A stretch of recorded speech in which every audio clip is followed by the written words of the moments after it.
Dalam dunia otomotif, kita seringkali terpukau dengan desain mobil yang elegan, sporty, atau futuristik. Namun, tidak semua mobil dirancang untuk menyenangkan mata. Beberapa justru menciptakan kesan aneh, canggung, atau bahkan dianggap sebagai kesalahan desain. Kali ini kita akan membahas daftar mobil yang dianggap sebagai yang paling jelek dalam sejarah otomotif.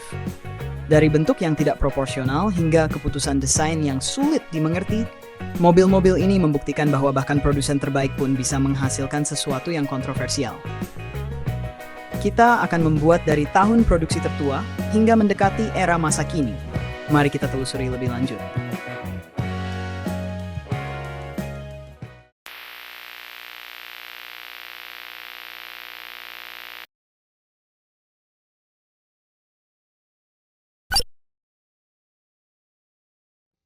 (1946) Crossley CC. Mobil Mini Crossley menjadi populer selama masa penghematan bahan bakar di Perang Dunia II, dan ketika perdamaian kembali, Crossley siap dengan mobil baru bernama CC. Ini adalah salah satu mobil produksi pertama yang menggunakan desain sisi rata tanpa pijakan samping, dan sekali melihatnya membuat Anda bertanya-tanya bagaimana tren ini bisa populer. Dengan tampilan yang gepeng dan roda yang terlalu kecil, Crossley lebih terlihat seperti mainan daripada mobil sungguhan. Di bawah kap mesin yang menyerupai tutup kloset, terdapat mesin overhead camshaft berbahan baja cetak yang ternyata sama bermasalahnya dengan tampilannya yang jelek.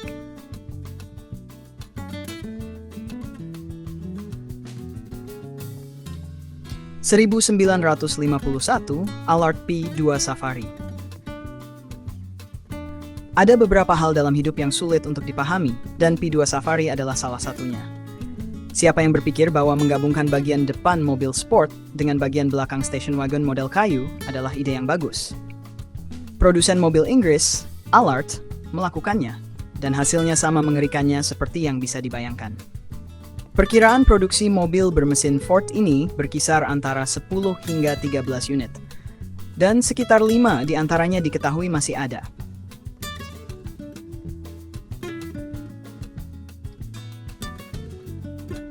(1958) Ford Thunderbird.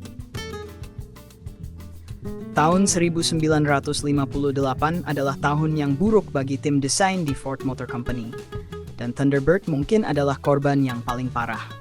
Thunderbird asli tahun 1955 adalah ikon desain, sebuah roadster 2 tempat duduk dengan gaya bersih tanpa hiasan krom berlebihan. Ford menghentikan tren itu dengan T-Bird 958, sebuah mobil besar, berlebihan, dan penuh ornamen khas tahun 1950-an. Penjualannya melonjak, yang hanya membuktikan bahwa selera buruk tidak mengenal batas waktu. Untungnya, kewarasan kembali dengan desain elegan Thunderbird generasi ketiga dan keempat, yang benar-benar merupakan mobil yang indah.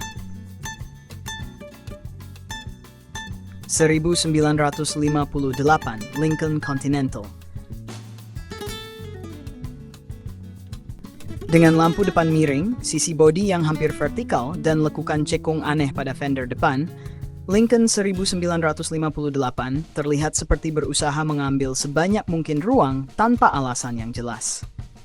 Mobil ini berhasil mencapai prestasi meragukan dengan dianggap jelek, bahkan menurut standar estetika yang dipertanyakan pada masa itu. Mari kita membandingkan desain Lincoln dengan Cadillac 1958, yang juga bukan contoh desain terbaik. Lincoln melakukan beberapa perubahan desain pada 1959 dan 1960, tetapi justru membuat tampilannya semakin buruk setiap tahun. Namun, seperti Thunderbird 1958, ada akhir yang bahagia, yakni Lincoln 1961, yang akhirnya menggantikan model ini adalah salah satu mobil terindah yang pernah dibuat oleh divisi tersebut.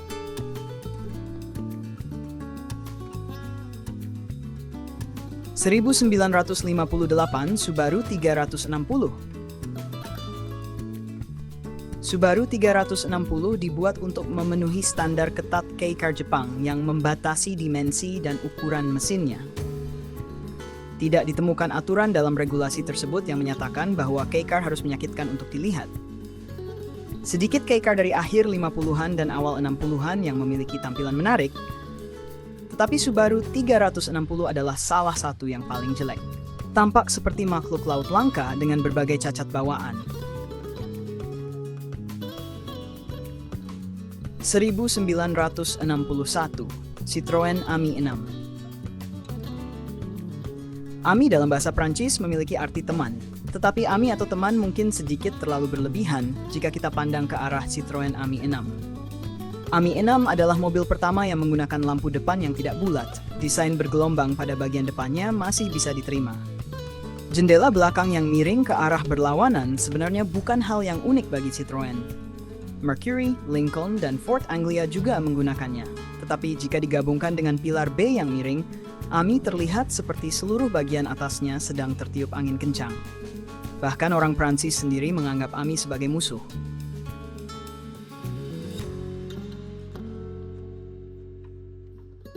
1965, Rambler atau AMC Marlin.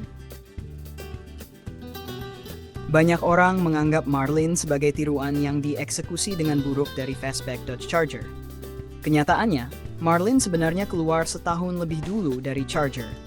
Tetapi sementara Charger memiliki proporsi yang pas, Marlin buatan American Motors justru salah perhitungan. Yang luar biasa dari Marlin bukan hanya karena jelek, tetapi juga karena jelek dari setiap sudut pandang. Tidak ada sudut dari manapun mobil ini terlihat bagus sih, seperti yang bisa dilihat di foto ini, foto ini, dan foto ini.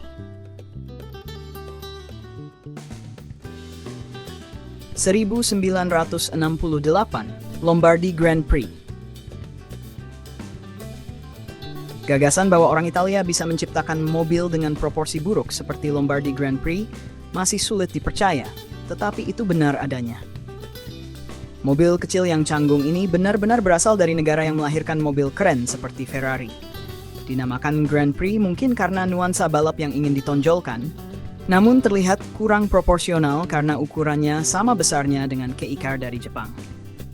Ditenagai oleh mesin Fiat 843cc dan 47 horsepower yang dipasang di belakang.